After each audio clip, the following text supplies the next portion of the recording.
Je suis rentré à la maison un jeudi soir comme je le faisais toujours, l'épaule endolorie par mon sac de travail, la tête encore pleine de feuilles de calcul, de codes fiscaux et du terrible café de la cafétéria que je n'avais pas fini. La lumière de notre Porsche était déjà allumée, ce qui était étrange car Simon ne se souvenait jamais de l'allumer avant que je ne le harcèle à ce sujet pendant une semaine. Mon estomac s'est noué. En ouvrant la porte d'entrée, je n'ai pas entendu le cliquetis habituel des pattes du chien sur le parquet. Au lieu de cela, j'ai entendu des voix étouffées, basses et le son de tasses à thé posées doucement sur des sous-verres. Dans le salon se trouvait Jaselle, ma belle-mère, l'air bien trop à l'aise sur notre canapé. Elle portait son cardigan habituel comme une armure, les jambes soigneusement repliées sur le côté, tenant l'une de mes tasses préférées comme si elle lui appartenait. À côté d'elle se tenait Simon, les bras croisés, les yeux fuyants. « Ruby », dit Jaselle en tournant lentement la tête. Simon a dit, « La maison est à moi maintenant. » Il s'est occupé de tout. Elle a souri comme si elle me tendait un cupcake et non, essentiellement, un avis d'expulsion. J'ai cligné des yeux. Je suis désolé. Quoi? Simon a finalement parlé. Nous avons pris une décision. Tu ne voulais pas laisser maman emménager. Tu t'y opposé pendant des années. Alors, je l'ai fait. Tu as fait quoi, exactement? Jaselle sirota son thé. Cette maison est à moi maintenant. C'est ce que Simon m'a dit. Il a dit que les papiers étaient en règle. Donc, il n'y a vraiment aucune raison pour que tu sois encore ici. Je l'ai regardé, puis j'ai regardé Simon. Il ne niait pas, tu ne peux pas simplement dire à quelqu'un qu'une maison est à lui, Simon. Ça ne marche pas comme ça. Il a haussé les épaules. Tu as toujours agi comme si cette maison était à toi seul. Maintenant, ce n'est plus le cas. C'est de bonne guerre. J'ai pris une grande inspiration, maîtrisant le tremblement de mes mains. J'ai payé le prêt immobilier chaque mois pendant 17 ans, $2300 sans jamais manquer un seul paiement. Tu n'y as jamais touché. J'ai payé pour tout le reste, a-t-il lancé. Les charges, la nourriture, l'entretien de la pelouse. J'ai fait tourner la maison. J'ai ri une fois, un rire sec et bref. Tu as payé pour l'entretien de la pelouse une fois, quand ta mère t'a fait honte à propos des mauvaises herbes. Et tu as fait les courses exactement 3 fois l'année dernière, et seulement parce que je faisais des heures supplémentaires pendant la saison des impôts. Ce n'est pas la question, a dit Simon. Tu as fait en sorte que maman ne se sente pas la bienvenue. Cette maison a toujours été censée être partagée avec elle après le décès de papa. Tu le savais. Non, c'est toi qui as décidé ça. Je n'ai jamais été d'accord. C'est de la famille, a-t-il dit froidement. Moi aussi. Ou du moins, je le croyais. Jaselle a posé sa tasse avec un léger cliquetis. Écoute, Ruby, ne transformons pas ça en une grosse affaire. Commence simplement à faire tes valises. Tu peux rester chez une amie pour l'instant. Tu es indépendante, n'est-ce pas? Je l'ai regardée. Tu es vraiment si confiante? Elle a haussé un sourcil. Simon m'a promis que je serais prise en charge. Il a dit que la maison était réglée. Honnêtement, tu devrais être reconnaissante que nous n'ayons pas simplement changé les serrures. J'ai regardé autour de moi dans le salon. Le canapé que j'avais choisi en solde. Le tapis que ma mère m'avait aidé à déménager. La table d'appoint que j'avais assemblée pendant que Simon prétendait être trop fatigué. Ma gorge s'est nouée, mais pas de chagrin de rage.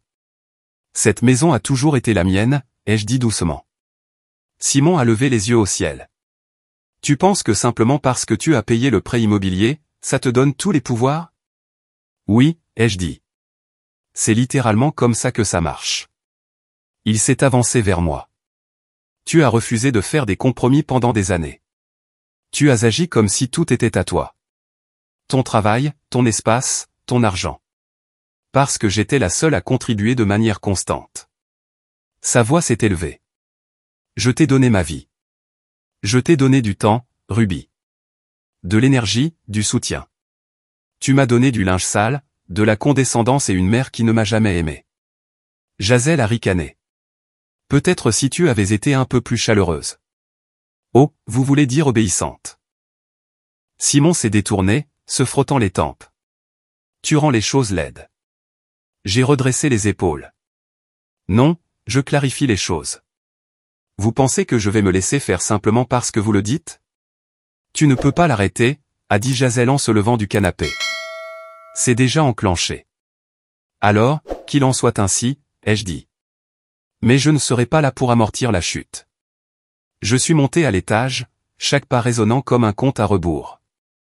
Dans la chambre, j'ai sorti ma vieille valise de voyage. Je n'ai pas pleuré. Je n'ai pas crié. J'ai plié des vêtements pour quelques jours, j'ai emballé mes articles de toilette, mon chargeur, mon ordinateur portable et j'ai laissé tout le reste. Les bijoux, la décoration, ma couverture préférée, tout est resté. Qu'ils vivent avec le poids de tout ça. Quand je suis redescendu, Simon était près de la porte. Jazel déplaçait déjà des choses dans le salon, ajustant les coussins comme si c'était déjà son domaine. « Tu pars vraiment ?» a demandé Simon, sa voix s'adoucissant. Je l'ai regardé dans les yeux. « Tu es sûr de le vouloir ?» Sa mâchoire s'est contractée. « C'est toi qui pars. »« Non, ai-je dit. C'est vous qui m'avez mise à la porte. » Il a détourné le regard. « Ce sera mieux à long terme. »« Pour qui ?» Il n'a pas répondu. « J'ai une question, ai-je dit. As-tu déjà lu le contrat de prêt immobilier ?» Simon avait l'air confus. Qu'est-ce que ça a à voir avec quoi que ce soit? J'ai souri, un sourire crispé et froid, en connaissance de cause. Exactement. Jazel m'a appelé alors que je sortais par la porte. Ne prends rien qui ne t'appartient pas, je me suis arrêté juste assez longtemps pour répondre, ne t'inquiète pas, je ne prends que ce qui m'appartient. Elle n'a pas réalisé à quel point j'étais littéral. Cette nuit-là, j'ai pris une chambre dans un modeste hôtel du centre-ville. Rien d'extraordinaire, un lit queen size, des rideaux bon marché, un plafond taché d'eau. Mais c'était propre et calme. J'ai commandé à emporter et je me suis assise sur le lit en silence.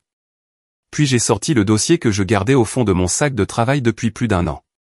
À l'intérieur se trouvaient les relevés de prêt immobilier, les documents de clôture et les dossiers fiscaux, tous portant un seul nom, le mien. J'avais vu cela venir depuis longtemps. Le ressentiment de Simon. La présence insidieuse de Jazel. Les petites remarques qui se sont transformées en attentes. Le moment où Simon a refusé de signer le prêt immobilier il y a des années, trop effrayé par l'engagement, j'ai pris une décision. J'assumerai la dette, mais je posséderai aussi tout ce qu'elle construirait. J'ai sorti mon téléphone, j'ai trouvé le numéro de Brad et j'ai appuyé sur enregistrer. Salut, Brad. C'est Ruby. J'ai besoin de ton aide. C'est à propos de la maison. J'ai été assez patiente.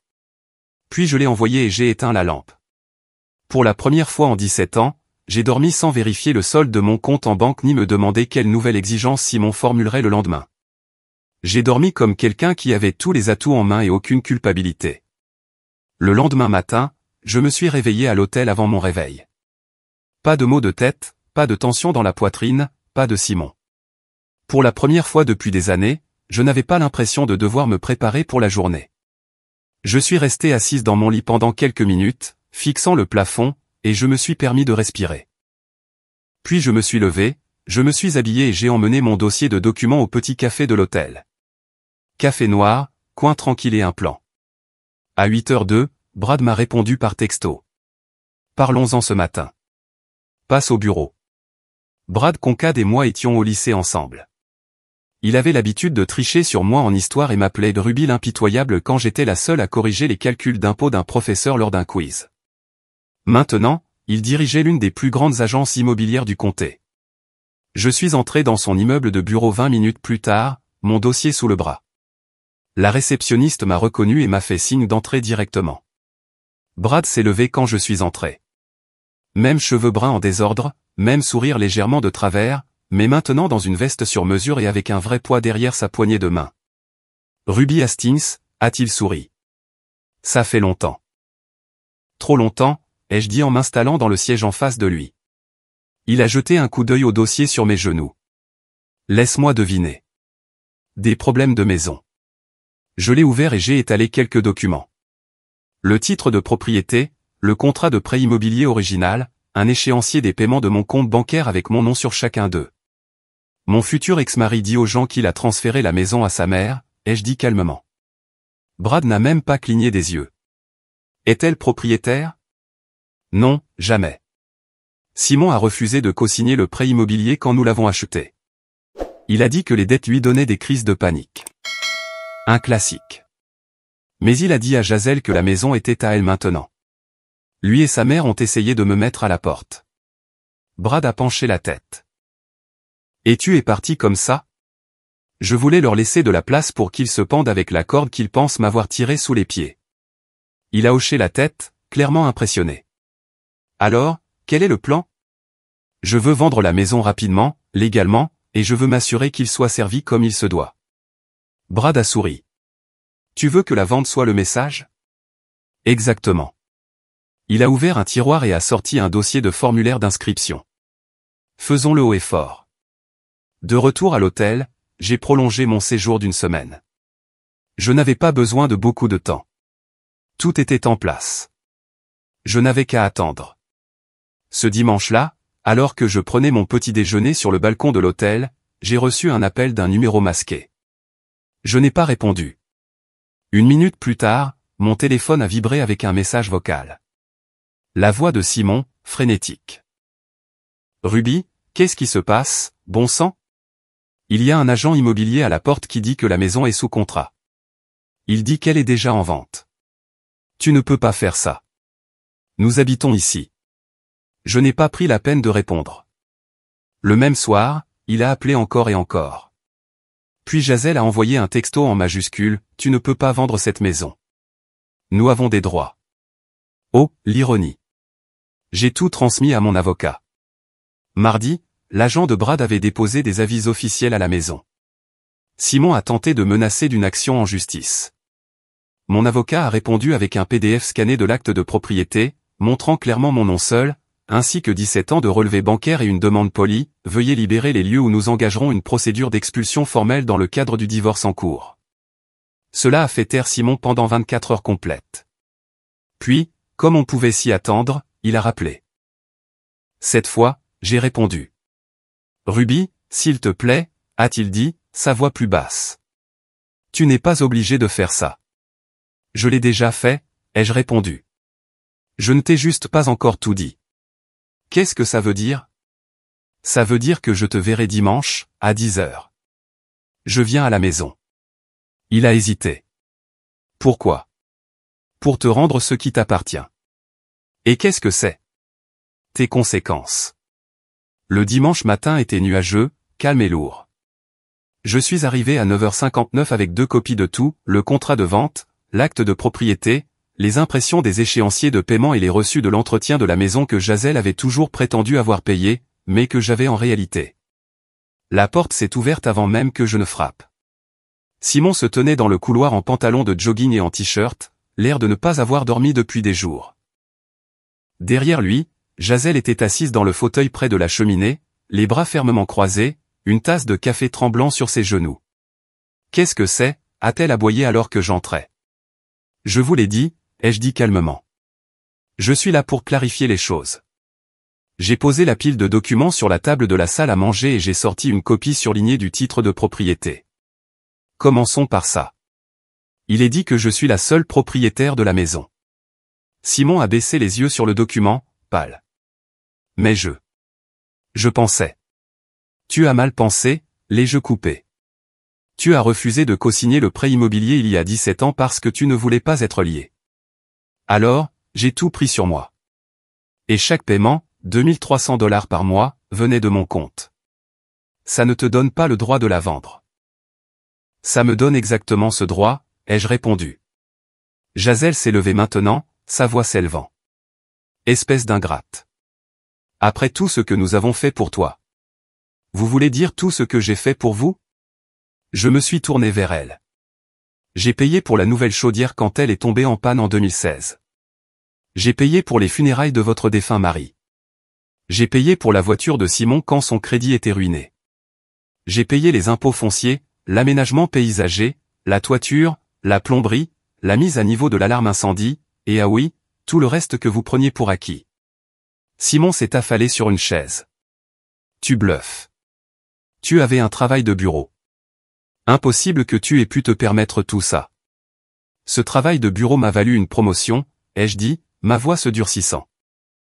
Vous pensez que je n'ai été qu'une réceptionniste pendant 17 ans? Je suis une experte comptable agréée.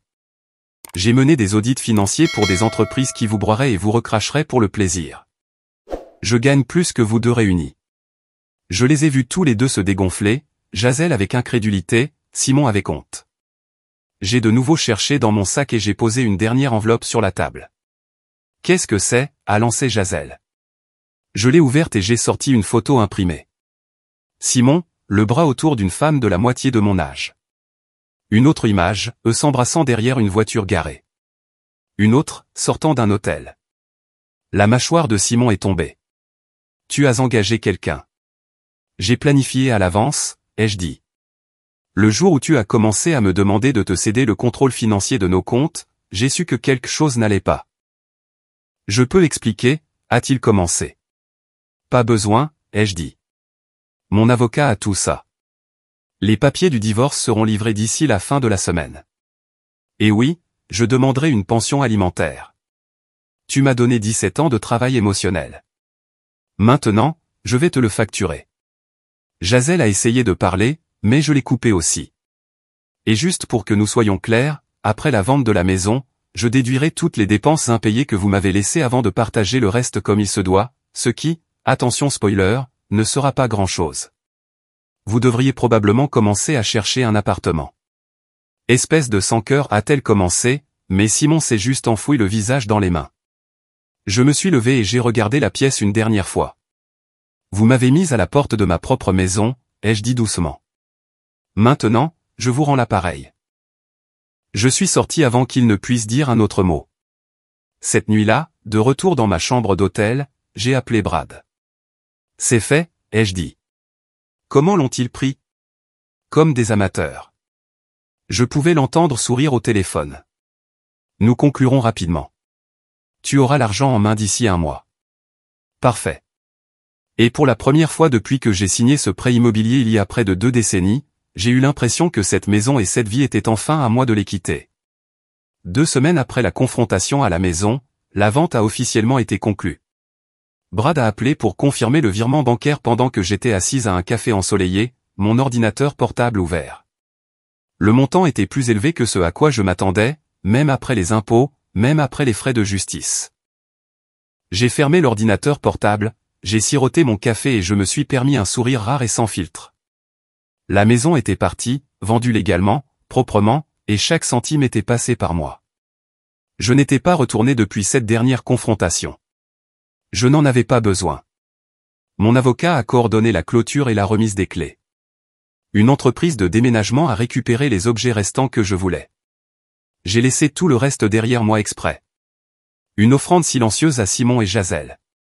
Un rappel. Le lendemain de la vente, Simon m'a envoyé un texto. Tu n'étais pas obligé de nous humilier comme ça. Je n'ai pas répondu. Qui avait-il à dire? Il s'est humilié lui-même au moment où il a conspiré avec sa mère pour me forcer à quitter une maison que j'avais construite financièrement, émotionnellement, brique par brique. J'avais payé pour les fondations, les installations, les réparations du toit. Il avait payé pour des pizzas surgelées et du ressentiment. J'ai appris par une connaissance commune qu'ils avaient emménagé dans un logement en location délabré à la périphérie de la ville, un appartement au 3e étage sans ascenseur avec un interphone cassé. Jazel a dû vendre la plupart de ses meubles anciens pour couvrir la caution. La voiture de Simon a été saisie une semaine après la clôture de la vente. Il avait également recommencé à chercher du travail. Apparemment, personne ne voulait embaucher un homme d'une quarantaine d'années avec une série de postes à court terme, un historique de crédit douteux et une réputation de blâmer tout le monde. Et quant à l'aventure, il a essayé de faire en sorte que ça marche avec la fille des photos, mais elle a coupé tout contact avec lui après avoir appris qu'il n'avait plus de maison, de voiture ou de compte en banque qui n'était pas saisi pour la pension alimentaire. Pendant ce temps, je n'ai pas acheté de nouvelle maison. Pas encore. J'ai trouvé un condo meublé près du port de Plaisance, plus petit que l'ancien endroit mais calme, plein de lumière et entièrement à moi. Personne ne me disait comment disposer les meubles. Personne ne critiquait ma façon de faire des pâtes ou de plier le linge. J'arrosais les plantes quand j'en avais envie. Je travaillais tard et je commandais des sushis quand je n'avais pas envie de cuisiner, et personne ne demandait pourquoi. Pendant un certain temps, je n'ai rien fait. Pas de grands changements, pas de mouvement de carrière spectaculaire. J'ai juste respiré. J'allais au travail, je rentrais à la maison et je dormais toute la nuit. C'était étrange au début, de n'avoir rien à gérer, rien à défendre. Mais peu à peu, le calme a cessé de paraître étrange. Je l'avais mérité. Un samedi, j'ai de nouveau rencontré Brad lors d'un événement de réseautage. Il se tenait près du bar, discutant avec quelques clients, quand il m'a aperçu et m'a fait signe de venir. « Ruby » a-t-il souri. « Et, je veux que tu rencontres quelqu'un. » J'ai failli refuser. Je ne cherchais pas à sortir. Bon sang, je n'avais toujours pas fini de démêler émotionnellement 17 ans de silence stratégique. Mais quelque chose dans son visage m'a fait hésiter. L'homme qu'il m'a présenté était grand, un peu hâlé, portant une chemise qui n'était pas de marque mais qui lui allait comme si elle avait été faite sur mesure. Il s'appelait James. Il était chef de projet pour une start-up d'énergie renouvelable, tout juste de retour de 3 ans à Copenhague. Nous avons parlé. Rien de lourd. Voyage, mauvais café des compagnies aériennes, restaurant préféré. Quand il a découvert que je travaillais dans la finance, il n'a pas plaisanté sur les impôts ni ne m'a demandé de jeter un coup d'œil à son QuickBooks. Il m'a demandé ce que j'aimais le plus dans ce domaine. Personne ne s'attend à ce que je souris pendant que je le fais, ai-je dit. Il a ri et a dit, c'est comme ça que je me sens à propos de la budgétisation. Et juste comme ça n'a plus ressemblé à un rendez-vous arrangé. Plus tard dans la nuit, j'ai reçu un autre message de Simon. Celui-ci n'était pas en colère. Je suis désolé. J'ai tout gâché. J'aurais dû écouter. J'aurais dû t'apprécier. Je n'avais pas réalisé à quel point tu portais tout. Cette fois, j'ai répondu, une seule ligne. Tu n'as pas réalisé parce que tu n'as jamais essayé. J'ai supprimé la conversation après ça. Pas par dépit, par paix. Les semaines ont passé. Mon ancienne vie s'est estompée en quelque chose de lointain et de granuleux, comme une photographie floue. De temps en temps, je me souvenais d'un moment précis, Jazel critiquant ma façon d'arranger les serviettes, Simon faisant des piques passives sur mon titre de poste et je souriais. Non pas par amertume, mais par la clarté de tout cela. Il n'y aurait jamais eu de moment où ils auraient cessé de prendre, pas avant que je ne me mette hors de portée. Maintenant, j'étais hors de portée. Un soir, j'ai de nouveau rencontré James dans une librairie locale. Nous sommes sortis avec des cafés glacés et nous nous sommes assis sur un banc surplombant l'eau. Des bateaux dérivaient au loin. Des couples passaient avec des chiens et des sacs en papier de magasins locaux. Il s'est tourné vers moi et a demandé, « Quelle est la chose que tu aimerais que plus de gens sachent sur toi ?» C'était une question si honnête que j'ai dû m'arrêter et réfléchir. Que je ne pardonne pas facilement, ai-je dit. Mais quand je le fais, je n'oublie jamais ce qui s'est passé. J'arrête juste d'avoir besoin de le porter. Il a hoché la tête. Est-ce la même chose que la clôture? Non, ai-je dit. C'est mieux. Cette nuit-là, je suis rentré à la maison et j'ai ouvert le tiroir où je gardais le dernier dossier, documents, photos, notes que j'avais autrefois prévu d'utiliser au tribunal mais dont je n'avais jamais eu besoin. Je les ai feuilletés une dernière fois, puis je les ai passés dans ma déchiqueteuse, feuille par feuille.